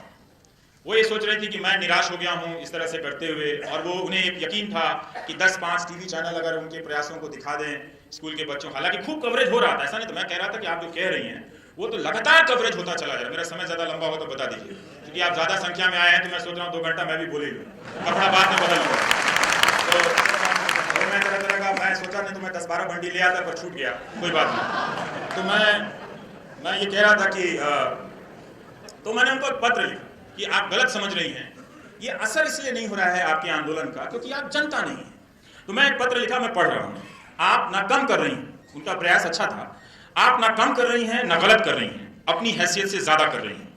आप ही नहीं, अलग अलग मसलों को लेकर बहुत से लोग ऐसा प्रयास कर रहे हैं, उनके भी सवाल वाजिब हैं और मरने जीने से जुड़े हुए हैं, मगर इन सबका कहीं भी कोई असर नहीं हो रहा। नागरिक आंदोलनों की नाकामियों की लिस्ट लगातार लंबी होती चली जा रही है, उसमें 2-4 नाम और जुड़ भी जाएं तो सिस्टम या मंत्रियों को या सरकार को कोई फर्क नहीं पड़ता है। 2-4 मामलों में वे खुश होने के लिए बोल भी देते हैं कि हम ऐसा करेंगे, मगर असल में एक हद के बाद कुछ नहीं होता है। दिल्ली 4 साल से इस मसले पर बहस कर रही है कि बच्चों से लेकर बूढ़ों तक के फेफड़े खराब हो रहे हैं। ये इशू है, इसे बनाने की जरूरत नहीं है। ये इसलिए हो रहा है मैडम कि जनता होने की असल शक्ति आपसे ले ली गई है। फैन बनकर या अंध समर्थक बनकर आपने या किसी ने भी मतदान के बाद अपनी निष्ठा किसी नेता में समाहित की है, वो अब जनता नहीं है। जब आप जनता की पहचान छोड़कर नेता का मुखौटा पहन लेती हैं, गाल पर टैटू बना लेती हैं, उसमें अपना विलय कर देती हैं, आप उसकी प्रतिछाया बन जाती हैं, रिफ्लेक्शन बन जाती हैं, तब आपका पीपल होने का पावर चला जाता है। इसलिए आपको या किसी को भी समझ नहीं आ रहा कि आप जो बोल रही हैं उसका असर क्यों नहीं हो रहा है। 4 साल 5 साल से लगातार उसके बादल बर्दाश्त के लायक नहीं है, हवा खराब हो चुकी है दिल्ली की, तब भी असर नहीं हो रहा है। आपके भीतर विचारधारा या उस नेता की छाया मौजूद है। आप जब तक खुद को उस प्रतिछाया से अलग नहीं करेंगी, आप जनता नहीं बनेंगी। इसलिए आपको या किसी को समझ नहीं आ रहा कि यह असर क्यों नहीं हो रहा है। किसान गोली खा लेते हैं, फांसी पर लटक जाते हैं, क्या आपको उससे फर्क पड़ता है? हर दिन हर राज्य में किसान बर्बाद हो रहे हैं, क्या आपको कभी फर्क पड़ा? कॉलेज के कॉलेज शिक्षकों से खाली हैं, क्या आपको फर्क पड़ा? जब हम जनता होकर जनता का साथ नहीं देते हैं, उसकी तकलीफ से हमें फर्क नहीं पड़ता, तो हमारे बोलने का असर कैसे होगा? जिस तरह आप किसी और के वक्त चुप थी, उसी तरह कोई और आपके वक्त चुप है। इसलिए कहता हूं, आवाज उठाने का अभ्यास कीजिए। कोई दूसरा बोले तो उसके लिए बोलिए और उसके बोलने के अधिकार का प्रोटेक्शन कीजिए। वो जनता बनता है आवाज उठाने से, और जब भी कोई जनता बने उसका हौसला बढ़ाइए। भले असहमति हो उसके प्रयास से, मगर इस हद तक साथ दीजिए कि उसे बोलने दिया जाए, उसे सुनने दिया जाए। नहीं सुनना भी एक तरह से नहीं बोलने देना है। इसीलिए आज हम सब की लड़ाई अकेले की लड़ाई हो गई है। आप किसी भी लड़ाई को एक सीमा से ज्यादा बड़ा नहीं कर सकती हैं। जनता ही जनता के साथ धोखा कर रही है। सत्ता तो अपनी प्रकृति में धोखेबाज है। हम सब जनता ना होकर सत्ता का काम आसान कर रहे हैं। नया हो रहा है ये कि सत्ता आपको किसी को भी हिंदू मुस्लिम के फ्रेम में बांध रही है। पहलू खान, इखलाक या जुनैद जब मारे जा रहे थे तब मुसलमान नहीं मारे जा रहे थे, तब जनता मारी जा रही थी। जब केरल में आरएसएस के वर्कर मारे जा रहे हैं और बदले में सीपीएम के वर्कर मारे जा रहे हैं, और सीपीएम के वर्कर मारे जाते हैं तो आरएसएस के वर्कर मारे जाते हैं, तब कोई हिंदू या कम्युनिस्ट नहीं मरता, जनता मरती है। इसलिए बोलिए, जनता का साथ दीजिए। राजनीति का कोई भी अतिरूप अंत में जनता को ही कमजोर करता है, उसका लोक पर जनबोध छीन लेता है। इसलिए आपकी कोशिश तो ईमानदार है मैम, मगर असरदार नहीं है। हुआ वही, दिल्ली की मीडिया ने जल्दी ही छोड़कर रानी पद्मावती का मसला उठा लिया। उसने अपने फेफड़ों की भी चिंता नहीं, उसे अपनी सेहत की भी चिंता नहीं। तो सोचिए वो आपकी कितनी चिंता करता है। आप तब भी टीवी देखते हैं, मैं कमाल है। हिंदू मुस्लिम फ्रेमवर्क किसी भी मुद्दे का बेंचमार्क है, राष्ट्रवाद एक फ्रेमवर्क है, फिर किसी को देशद्रोही करना फ्रेमवर्क है। अब आप इतनी आसानी से इस फ्रेमवर्क से नहीं निकल पाएंगे। ये इतना गहरे बैठ गया है, इतना गहरा गया है आपके अंदर कि इससे निकलने के लिए आपको बहुत मेहनत करनी पड़ेगी। हम सोचते हैं कि लोकतंत्र में नागरिक होना कोई फ्री फंड का खेल है। दरअसल ये आईआईटी के इम्तहान से भी मुश्किल प्रयास है, परिश्रम। इतनी आसानी से न तो आप नागरिक होते हैं, ना ही फोकट में आप जनता होते हैं। आप सोचिए कि आपके नौजवानों को इस तरह से एक बौद्धिक गुलामी दी जा रही है और अगले 20-25 साल के लिए वो एक तंत्र का पुर्जा बनते जा रहे हैं, लोग नहीं रहेंगे। आपको क्यों डर लगता है? इस देश में इसलिए भी डर लगता है कि सबको, किसी को भी झूठे मुकदमों में फंसाना बहुत आसान है। जब आप सरकार के खिलाफ बोलते हैं तो आपके दिमाग में ये बात आती है कि सरकार झूठे मुकदमे में फंसा देगी और जेल में बंद कर देगी। और जैसे ही आपको ये बात आती है, फिर आपको अपने आप को चेक करना चाहिए कि आपने सरकार चुना है या अपने लिए डर चुना है। और इसका भी इस डेमोक्रेसी के इंडेक्स में बनना चाहिए। तीसरा पॉइंट कि कोई किसी भी सरकार के कार्यकाल में कितने झूठे मुकदमे हुए, कितने लोगों को फंसाया गया, पुलिस का इस्तेमाल किया गया और फिर अदालतों का इस्तेमाल किया गया। पुलिस और हो रहा है यही कि राज्य दर राज्य चुनी हुई सरकारें आप जनता को निहत्था कर रही हैं, आपके ऊपर नियंत्रण बढ़ा रही हैं, डराने के लिए जनता के एक हिस्से का इस्तेमाल किया जा रहा है जिसका नाम है भीड़। ये भीड़ आज पुलिस से भी ताकतवर हो रही है। पुलिस भी अब इस भीड़ के अनुसार चल रही है, कभी वो एंटी रोमियो के पीछे चलने लगती है, कभी वो किसी और के पीछे चलने लगती है। तो एक तरह से आप पुलिस का भी अब आप भरोसा नहीं कर सकते, पुलिस वालों को भी अपने आप पे भरोसा नहीं है कि उन्हें क्या करना है। तो हमारे जो राजस्थान के कानून आ रहे थे, हम समझ रहे थे कि मीडिया के खिलाफ है, दरअसल वो उन अधिकारियों के भी खिलाफ है जिन्हें एक तरह से बहुत सारे अधिकारों के साथ स्वतंत्र होने की एक तरह से शक्ति दी गई है। अब वो भी डरेंगे, वो भी ब्लैकमेल होंगे उस सिस्टम में। मैं ये सोच रहा था कि इस कानून को बनाने वाला अधिकारी अपने खिलाफ किस हद तक जा सकता था। अपना ही गला घोट रहा था और कह रहा था कि हम खुद को बचा रहे हैं, वो खुद को नहीं बचा रहे थे। ये सारा खेल जो है 10-15 लोग मिलकर करते हैं, ये 10-15 लोग अपने आप को बचा रहे थे। और जो कमज़ोर लोग हैं जो इस खेल को नहीं करते, उनके ऊपर हमेशा ये तलवार लटका रहे थे कि तुम्हारे खिलाफ तो FIR करने की अनुमति दे दी जाएगी। तो ये एक खेल था। तो पहले भीड़ को आपके सामने खड़ी कर देते हैं, फिर पुलिस को, फिर वकील को, और अंत में वो दरवाज़ा जो किसी जेल में खुलता है। वहाँ पर आपको बंद करके यूपी के 18 साल के नौजवान को, जाकिर अली त्यागी को, फेसबुक पर उन्होंने पोस्ट किया तो 42 दिनों तक जेल में डाल दिया गया। सोचिए, और उनका भयंकर अपराधियों के साथ डाला गया। और इस कदर जेल का इस्तेमाल हो रहा है कि मैं फिर यहाँ पर न्यायविद बैठे हैं, हमारे संविधान निर्माताओं से चूक हो गई। गांधी जी ने आज़ादी की लड़ाई में उनका एक सबसे बड़ा योगदान था कि निरीह से निरीह जनता के बीच से उन्होंने अंग्रेज़ों की जेल का भय समाप्त कर दिया था। अंग्रेज़ों ने जेल का भय कायम करने के लिए सेलुलर जेल बना दिया। गांधी ने जेल का भय इस कदर समाप्त कर दिया कि लोग सेलुलर ही चले गए। जो लोग माफ़ी मांग कर आ गए, मैं उनकी बात नहीं करता, लेकिन लोग वो भी और उनकी क्रांतिकारिता को भी मैं सराहता हूँ। मैं ये नहीं कहता कि नहीं, उनको क्रांतिकारी होने से या स्वतंत्रता सेनानी के अधिकार से खारिज किया सकता, बिल्कुल नहीं किया जा सकता। लेकिन वो इस तरह से बनाया गया, लोग टूट सकते हैं जेलों के सामने, भय खा सकते हैं। बहुत सारे लोग जेलों के भय से, झूठे मुकदमों में फंसा देने के भय से नहीं बोल रहे। जो नहीं बोल रहा है डर से, वो कोई गद्दार नहीं है, वो समझ नहीं रहा कि उसके साथ हो क्या रहा है। इसीलिए एंटीसिपेटरी बेल की व्यवस्था थी, कायदे से एंटीसिपेटरी जेल की भी व्यवस्था होनी चाहिए। हम ही अदालत को लिख दें कि मुझे आशंका है, गर्मी की छुट्टियां आ रही हैं, 2 महीने मैं जेल में रहना चाहता हूं, बाद में सरकार किसी फर्जी मुकदमे में फंसा दे तो आप उसमें से माइनस कर लीजिए। कब तक आप जेल के भय से नहीं बोलेंगे। तो इसलिए आप यही बोलिए कि हम फला तारीख को यूं ही जेल जाना चाहते हैं हम लोग, और सब के सब जेल चलिए।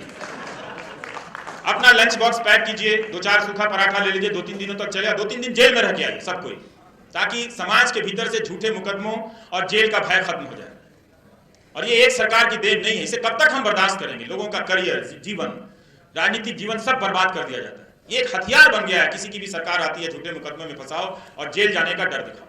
तो जरूरी है कि हम इस जेल जाने का डर से, अगर हम सच्चे गांधी के सेवक अपने आप को कहते हैं, एंटीसिपेटरी जेल की मांग करके, अग्रिम जेल, अग्रिम जमानत नहीं, अग्रिम जेल की मांग करके, और जैसे ₹1.25 की मानहानि की तरह अपने आप को हम मुक्त कर लें।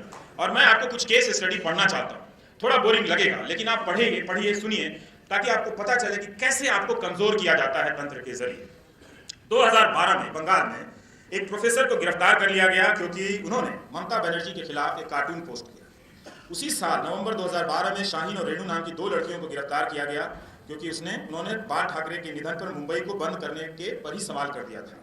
अक्टूबर 2012 में पुदुचेरी में एक व्यापारी रवि श्रीनिवासन को इसलिए गिरफ्तार किया गया कि उन्होंने पी चिदम्बरम के बेटे के खिलाफ आपत्तिजनक कोई टिप्पणी कर दी। मई 2012 में प्रधानमंत्री मनमोहन सिंह के खिलाफ एयर इंडिया के 2 कर्मचारियों ने टिप्पणी की तो उन्हें गिरफ्तार कर लिया गया। मैं गूगल सर्च कर रहा था कि 2014 के बाद कितने लोग गिरफ्तार हुए। 31 अक्टूबर 2017 को फिल्म स्टार विजय के फैन तमिलनाडु में गिरफ्तार कर लिया गया क्योंकि उन्हें प्रधानमंत्री के खिलाफ टिप्पणी की थी, जिसे हम आपत्तिजनक कहते हैं। जैसे लोकतंत्र में लोकजनक तो कुछ होता नहीं, सब आपत्तिजनक होता है। और इसकी शिकायत बीजेपी के आईटी सचिव ने की थी, जिला आईटी सचिव ने। नवंबर 2017 में चेन्नई में एक कार्टूनिस्ट को गिरफ्तार किया गया क्योंकि उसने वहां के मुख्यमंत्री के खिलाफ कार्टून बनाया था। अब देखिए, ये पैन इंडिया मामला होता जा रहा है। हम सोच रहे थे कि सिर्फ प्रधानमंत्री मोदी या मुख्यमंत्री योगी के खिलाफ टिप्पणी करने से ही गिरफ्तारी हो जाती है, लेकिन ये पैटर्न बनता जा रहा है। एक जगह जब जनता कमजोर होती है तो देश के हर कोने में जनता कमजोर हो जाएगी। इसीलिए मैं कह रहा हूँ कि अपने लोक होने के लोकपन को बचा लीजिए, वरना नेता जो है लड़कपन में आपको बर्बाद कर देंगे। 3 मई 2017 को उत्तरी कन्नडा में मुरुदेश्वर पुलिस ने 2 युवाओं को गिरफ्तार किया। इन्होंने प्रधानमंत्री मोदी के खिलाफ वही आपत्तिजनक टिप्पणी की थी और व्हाट्सएप ग्रुप के एडमिन थे। एक तो इसमें ऑटो रिक्शा चलाने वाला था, उसने फोटो शेयर कर दिया था। फिर बनारस के जिला प्रशासन ने आदेश दिया कि जो झूठी बातें अफवाहें पोस्ट करेगा उसको अरेस्ट कर लिया जाएगा। प्रधानमंत्री, भारत के प्रथम प्रधानमंत्री नेहरू के बारे में कितनी झूठी बातें चल रही हैं, आज तक कोई अरेस्ट हुआ? सुना आपने कि प्रधानमंत्री, भारत के पहले प्रधानमंत्री नेहरू के बारे में इतनी अफवाहें चल रही हैं। बीजेपी आईटी सेल के जो मालवीय जी हैं, वो बनारस वाले मालवीय नहीं जिन्होंने बीजेपी बनाया, ये जो आईटी सेल जो वो अमित मालवीय हैं, तो उन्होंने एक ट्वीट कर दिया कि नेहरू जी कुछ महिलाओं से गले मिल रहे हैं। तो महिलाओं से गले मिलना कौन सी बुरी बात है? ये कब बुरा हो गया महिलाओं से गले मिलना? पता चला कि उनमें कोई उनकी बहन है, कोई उनकी भतीजी हैं जिनसे वो गले मिल रहे हैं। तो जब आप अपने आप को इतना कमजोर कर देंगे तो ये भाई बहन को भी प्रेमी बनाकर भीड़ जुटाकर मार देंगे।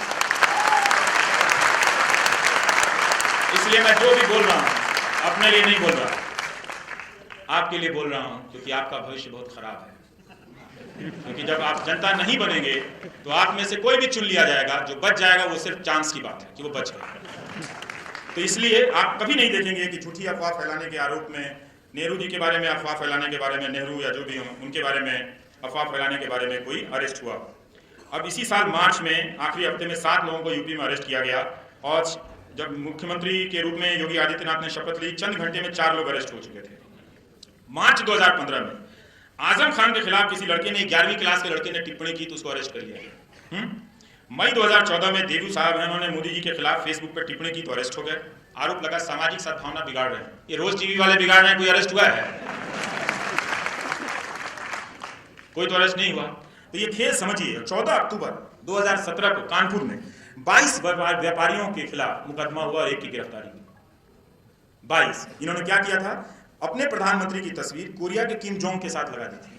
अब दिन भर टीवी में किम जोंग चलेगा तो ये इमेज बन जाएगा ना यहाँ के लोगों का, तो तुलना किससे करेंगे? तो वही गोदी मीडिया किम जोंग चला रहा था तो उनको लगा वो नाराज था, लोग नाराज थे। तो नाराजगी में अपने नेता को वो 2 बातें कहते हैं, तो आपने किम जोंग को प्रतीक के रूप में दे दिया तो नाराज हुआ, तो लोग तुलना कर दिया, तो उसमें उनको सजा हो गई। ये अच्छी बात नहीं। राजनीतिक जीवन में एक नेता की कितनी आलोचना होती, विरोधी तो उनके सामने बैठ के आलोचना करते, पीछे भी नहीं, क्या क्या बातें नहीं कहते एक दूसरे के बारे में। वो एक दूसरे को तो अरेस्ट नहीं करते। करना चाहिए था कांग्रेस के नेताओं को कि पार्लियामेंट में आप ये सब हमारे खिलाफ करते हो, लेकिन नहीं, आप जनता के बीच से किया जाता है गिरफ्तार, ताकि आप इस प्रक्रिया में, दोनों के खेल में लगातार कमजोर होते, आपको कमजोर किया जाता है ताकि आप उनका डर, क्योंकि आप नेताओं की विश्वसनीयता, जिस तरह से मीडिया की विश्वसनीयता जनता में खत्म हुई है, उसी तरह से नेताओं की विश्वसनीयता खत्म हुई। लेकिन उन्हें सत्ता में तो रहना है, राज करना है, वो उसके प्रतिस्पर्धा है, दावेदार हैं, तो इसलिए वो लगातार जनता की हैसियत को कम करते चलेगा। वरना उनके विरोधी तो क्या क्या आरोप लगाते हैं, रोज प्रेस कॉन्फ्रेंस करके कोई चुटकुला बनाता है, कोई मुहावरा बनाता है, इधर से भी मुहावरा उधर से भी मुहावरा, ये सब होता रहता है। तो ये है कि जो गिना मैंने, तो 2014 से लेकर अब तक कोई 42 से अधिक लोग प्रधानमंत्री या बीजेपी के किसी भी मंत्री के खिलाफ, मुख्यमंत्री या कोई भी नेता, आपत्तिजनक टिप्पणी करने के आरोप में गिरफ्तार हुए या मुकदमे का शिकार हुए। इनमें जरूर अल्पसंख्यक समाज के लोग ज्यादा हैं, पर बहुसंख्यक भी हैं, सिख भी हैं, इसमें हर तरह के लोग अरेस्ट हुए, जनता है इसमें, आपको ये बात समझनी होगी। इसलिए मैं कहता हूं कि जनता को जनता बनना पड़ेगा। अब मैं एक बात बता रहा हूं कि जनता जनता क्यों नहीं है। क्या सिर्फ इस प्रक्रिया को, आपके लोकतांत्रिक होने की प्रक्रिया को बहुत साहस की जरूरत होती है। ऐसे नहीं आप फ्री फंड में लोकतांत्रिक हो जाते हैं, वो रोज प्रैक्टिस करना पड़ता है लोकतांत्रिक होने के लिए। एक दिन आप नेट प्रैक्टिस नहीं करेंगे, आपका लोकतांत्रिक होने का प्रयास जो है वो छूट जाएगा। तो जो निजीकरण की रफ्तार हुई तेजी से, कॉर्पोरेट कल्चर आया, आप देखेंगे कि किसी भी डेमोक्रेटिक पार्टिसिपेशन में, लोकतांत्रिक भागीदारी में इनकी उपस्थिति ना के बराबर है। कोई भी अपनी कंपनियों से निकल कर नहीं आता है। जो भी एक बार कॉर्पोरेट में गया वो डेमोक्रेसी के सेटअप से बाहर हो जाता है। इसीलिए वो एक ऐसी व्यवस्था को जीने लगता है जिस व्यवस्था में लोकतंत्र के प्रति उसके भीतर कदर कम हो जाती है। तो वो ट्वीट करते करते ड्रीम करने लगता है कि इंडिया को सिर्फ मिलिट्री रूल ही सेव कर सकता है। इस तरह के फालतू फालतू विकार, सपने आने लगते हैं उसे, विकार ही एक तरह से। तो उनका निजीकरण को हमने पेश किया कि ये लोकतंत्र की कई बीमारियों के इलाज हैं, मगर इसने लोकतंत्र की भावना को कमजोर किया है। इसने प्रोत्साहित नहीं किया कि आप ठीक है कंपनी हैं, आप डेमोक्रेसी में पार्टिसिपेट कीजिए। ये इसलिए नहीं किया कि ये अपने नेताओं के साथ मिलकर एक कार्टेल बनाता है और दोनों मिलकर जनता के खिलाफ हो जाते हैं। ये इनके हित में है कि एक तरफ से सिस्टम जनता को कमज़ोर करे, कुछ जनता को ये अपने यहाँ रखकर उसे डेमोक्रेसी से दूर करें और फिर ये सब मिलके जो चाहें जहाँ चाहें ज़मीन ले लें, जहाँ चाहें पहाड़ ढहा दें। हालत ये कर दें कि आपके शहर में ही लोग गड्ढा खोद के हफ्तों खड़े रहे, किसान की हमारी ज़मीन का दाम मिल जाए, मगर मिला नहीं। आप अपने आसपास ही देख लें, कहीं दूर जाकर इंडोनेशिया में देखने की जरूरत नहीं है। तो आपके जनता होने की हैसियत लगातार कम होती जा रही है। जितना ज़्यादा निजीकरण बढ़ रहा है उतना ज़्यादा डेमोक्रेटिक स्पेस कम होता जा रहा है, उतना ही ज़्यादा। आप ना सरकार के खिलाफ बोल सकते हैं, ना कंपनी के खिलाफ बोल सकते हैं, ना किसी अब धर्मगुरु के खिलाफ बोल सकते हैं। तो क्या बोले, मुंह आ करें, आए बाएं करें, क्या बोले? जब किसी के खिलाफ बोल ही नहीं सकते तो क्या करें भाई? कोई बोलने का कोई दिवस तय कर दो। इतनी जयंतियां मन रही हैं, एक बोलना जयंती हो जाए। या हिंदुस्तान में बोलती जयंती मनाई जा रही है, इस जयंती के उपलक्ष्य में सबने सब एक दूसरे के खिलाफ बोला है। कल से कोई नहीं बोलेगा। बोलने के लिए जगह जगह से लोग जमा हो रहे हैं, दूर दूर से आ रहे हैं बसों में भर के कि वहां चल के बोलेंगे। आप यही तय कर दो, एक दिन तो बोले कम से कम। तो ये आप बोलने के स्पेस से आप पीछे मत हटिए। आपको डराया जा रहा है लगातार। कंपनियों की दिलचस्पी लोकतंत्र में कभी भी नहीं है। और आप देख रहे हैं कि अभी तो चुनाव की वजह से लोकसभा का सत्र जो है वो शीतकालीन सत्र का की घोषणा नहीं हुई है, इस पर बहस हो रही है। लेकिन आप तब भी नहीं देख पाए जब लगातार हर राज्य में पिछले 30 सालों में विधानसभा के सत्रों की संख्या कम होती जाती है। विधायक और विधानसभा के सत्रों की अहमियत सरकार चलाने में, लोकतांत्रिक होने में वो गिरती चली गई। तो आपने लोकतंत्र के अभ्यास का जो एक मंच है, जहाँ पे कोई विधायक बनकर नेता बनता था, आज आप विधायक बनते हैं, मंत्री नहीं बने तो उनको कोई नहीं जानता। हार कर या जीत के अपना जीतते रहते, अपना हारते रहते हैं, क्या क्या करते हैं मालूम नहीं। तो हमने उन संस्थाओं की तरफ देखना बंद कर दिया था। देखना पड़ेगा, आपको खुद मजबूर करके, फोर्स करके अपने आप को ले जाना पड़ेगा। देखना पड़ेगा कि क्या बात है कि फला मुख्यमंत्री, फला सरकार में विधानसभा का सत्र नहीं बुलाया जाता और सत्र बुलाकर औपचारिकताएं पूरी की जाती हैं। क्या आपको विधानसभा में यकीन नहीं रहा? क्या आपको संसद में यकीन नहीं रहा? मैं नहीं मानता। अगर यकीन नहीं होता तो आप में से 70% या 80% लोग वोट देने नहीं जाते, मगर जा रहे हैं, लौट के आ रहे हैं, तो अपना सब कुछ आप विलय उस नेता में कर दे रहे हैं। भरोसा करना अच्छी बात है, लेकिन भरोसे की बुनियाद तथ्यों पर आधारित होनी चाहिए, भावनाओं पर नहीं। इसलिए अपने आप को ज़्यादा सूचित कीजिए, इन्फॉर्म कीजिए, वरना आईटी सेल के जो गुंडे हैं वो आपको खा जाएंगे। शायद हाँ, उनका कार्टेल है, खा ही जाते हैं आजकल। इसलिए लोग को एक खतरा है। चलते चलते एक बात कहना चाहता हूँ। अमेरिका से एक सर्वे आया है 2464 लोगों का।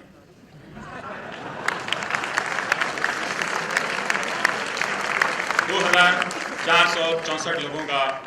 मैं तो खुश हूं कि ये 2500 नहीं है। जब इतना ही कर लिया, 10-20 और जोड़ के 2500 कर लेते।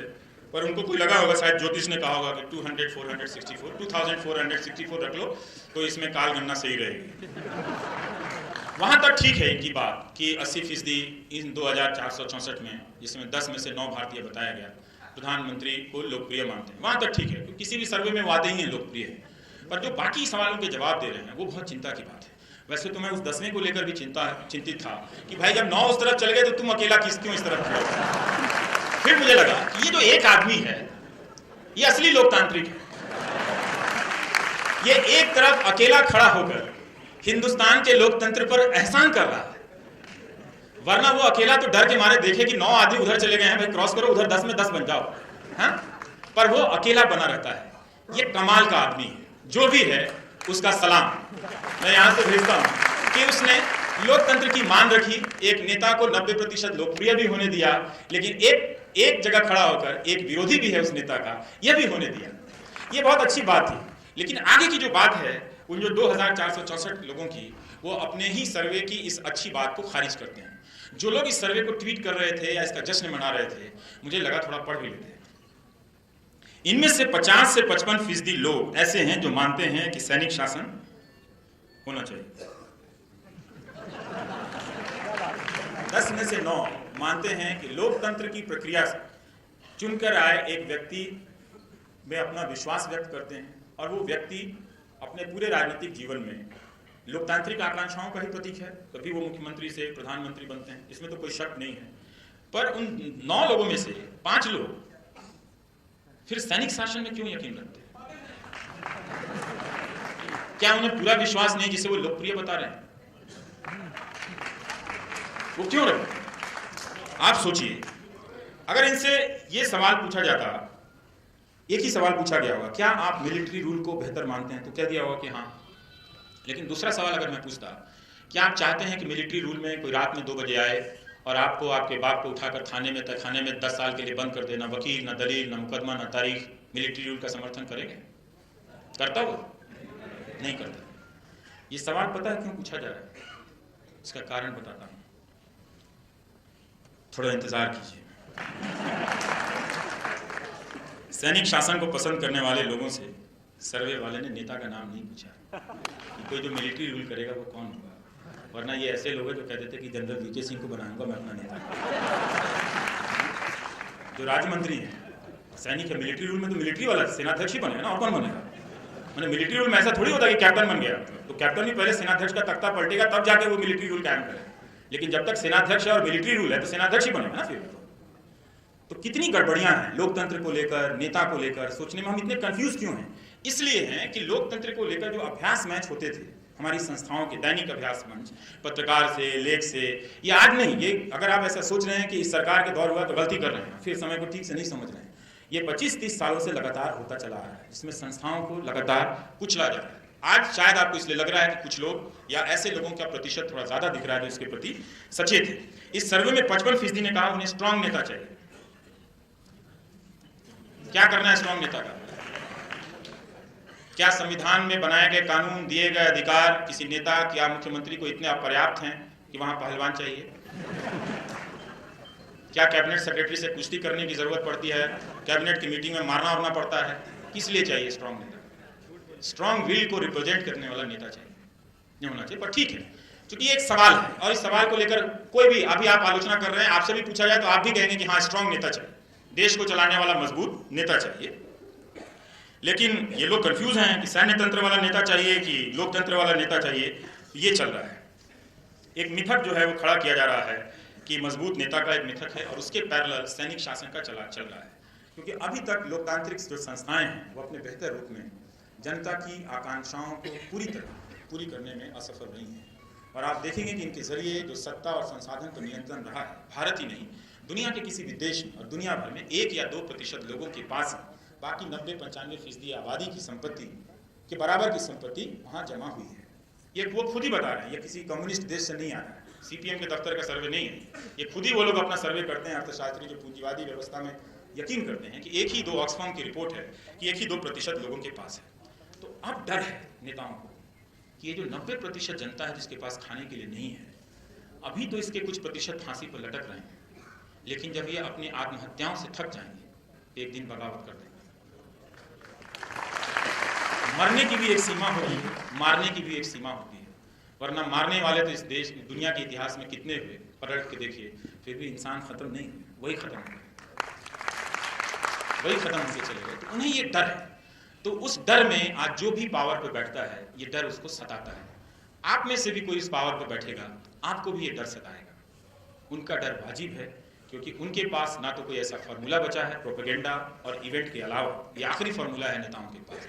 तो ये वो ड्रामा कर रहे हैं कि इसी बहाने सैनिक शासन को प्रतिष्ठित कर रहे हैं इन सवालों के जरिए, क्योंकि वो सबसे आसान तरीका है लोक आकांक्षाओं को कुचलने का। जब आप लोग जनता के रूप में जनता नहीं रहेंगे तो एक मामूली सा बंदूकधारी आपके दरवाजे पे खड़ा हो जाएगा, आप कम से कम 10-20 साल तो बोलना छोड़ ही देंगे, आपकी जुबान खत्म हो जाएगी, भाषा खत्म हो जाएगी। इसीलिए मैं कह रहा हूं कि ये फॉर्मूला मजबूत बनाया जा रहा है, जबकि ये दोनों ही फॉर्मूला, स्ट्रांग लीडर का और मिलिट्री लीडर का फॉर्मूला इतिहास का पिटा हुआ फॉर्मूला है। ये आप हिस्ट्री नहीं भी पढ़ेंगे तो ही समझ में आ जाएगा, हिस्ट्री पढ़ लेंगे तो और ठीक से समझ में आ जाएगा, और पोस्टर भी फाड़ देंगे तो भी समझ में आ जाएगा कि ये क्या फॉर्मूला है। तो हम क्या कहेंगे? Gandhi, Mandela, Lincoln, Martin Luther king, Vinoba Bhave, इन सबको क्या कहेंगे आप? मजबूत नेता नहीं कहेंगे। तो दुबला पतला सिर्फ धोती पहनने वाला जो ब्रिटिश हुकूमत के खिलाफ लड़ता चला गया, वो क्या था? कमजोर नेता था या मजबूत नेता था? मजबूत नेता था ना। जरूरी नहीं कि मजबूत नेता हमेशा अच्छे कपड़ों में दिखता हो, पूरे कपड़े में दिखता हो। कोई नंगा फकीर भी मजबूत नेता हो सकता है। इस पे आपको कोई कंफ्यूजन नहीं होना चाहिए। एक नंगा फकीर भी मजबूत नेता हो सकता है जो अपने इरादे पे सिर्फ लाठी लेकर चल दिया, 30 साल तक सेलुलर जेल के खौफ को आपके भीतर से ख़त्म कर दिया और आपके सामने और ब्रिटिश हुकूमत के सामने सबको खड़ा कर दिया। ये उसका ही हौसला था कि उस धारा से कोई भगत सिंह भी निकला, कोई चंद्रशेखर आज़ाद भी निकला, कोई बोस भी निकला।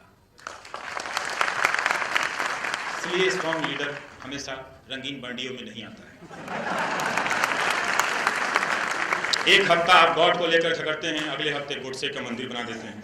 1940 से 45 के युद्ध के दौरान, और ये इतिहास का उदाहरण है, ब्रिटेन के प्रधानमंत्री चर्चिल बहुत लोकप्रिय थे उस वक्त जब विश्व युद्ध का दौरान था, और बड़े उनके कोट वोट चलते थे, आज भी छप जाते हैं इधर उधर की चर्चिल ने ये कहा था, वो कहा था। चर्चिल की बातों पे लोग आंख बंद कर यकीन करते थे। तो लगा कि चर्चिल उस वक्त दुनिया के सबसे बड़े नेता हैं और वो जो कहते हैं वो दूर तक जाती है, लोग उसे सुनते हैं, मानते हैं। विश्व युद्ध के बाद जब चुनाव हुआ तो चर्चिल हार गया। तो मजबूत नेता हारता भी है, ऐसा नहीं। एटली ने उस चर्चिल को हरा दिया। तो इसलिए आपको देखना पड़ेगा कि अगर आप इस लोकतंत्र में अपने लोक होने के बोध को कमजोर करेंगे, आप भारत की आज़ादी की लड़ाई के साथ धोखा करेंगे। अनगिनत लोगों ने अपने लोक होने के अधिकार को हासिल किया, लड़ा। हम स्वतंत्रता सेनानियों को पेंशन देते हैं। क्या हमें पता है कि वो स्वतंत्रता सेनानी जब इस देश को आज़ाद करने के लिए वर्षों जेल में रहे, जिनका हम नाम भी नहीं जानते, उनके पीछे उनके बच्चे, पीढ़ियों तक के बच्चे बर्बाद हो गए। उनके परिवारों की आर्थिक स्थिति उसी पेंशन पर रही और वो लगातार कमज़ोर होते चले गए। तो उन्होंने इतना बड़ा, कई पीढ़ियों का, अपने परिवार की कई पीढ़ियों की जिंदगी दांव पर लगाकर, भविष्य दांव पर लगाकर देश के लिए लोक होने का बोध हासिल किया। आप उस देश के लिए, उनके लिए कम से कम स्वतंत्रता सेनानियों की इज्जत के लिए रखने के लिए अपने लोकपन को, अपनी जनता होने के अधिकार को कमजोर मत कीजिएगा। इसलिए ये मजबूत नेता जो है वो टाइम पास का फॉर्मूला है। नेता वही होता है जो सबको साथ लेकर चले, ना कि सारे लोग उसके पीछे पीछे चले। इसलिए आप गांधी के आसपास बहुत सारे नेताओं को देखते हैं, राजेंद्र प्रसाद को भी देखते हैं, डॉक्टर अम्बेडकर को भी देखते हैं, नेहरू को भी देखते हैं और सरदार पटेल को भी देखते हैं, और वैसे बहुत सारे लोगों को आप देखते हैं। उसी से लोकतंत्र में लोक हावी रहता है, वरना एक नेता हावी होगा तो सिर्फ तंत्र ही तंत्र रह जाएगा, झूठ का मंत्र रह जाएगा। इसलिए आप लोक का निर्माण कीजिए, फिर से जनता होने का अधिकार हासिल कीजिए। मुझे इजाज़त दीजिए। नमस्कार। आपने बहुत प्यार दिया।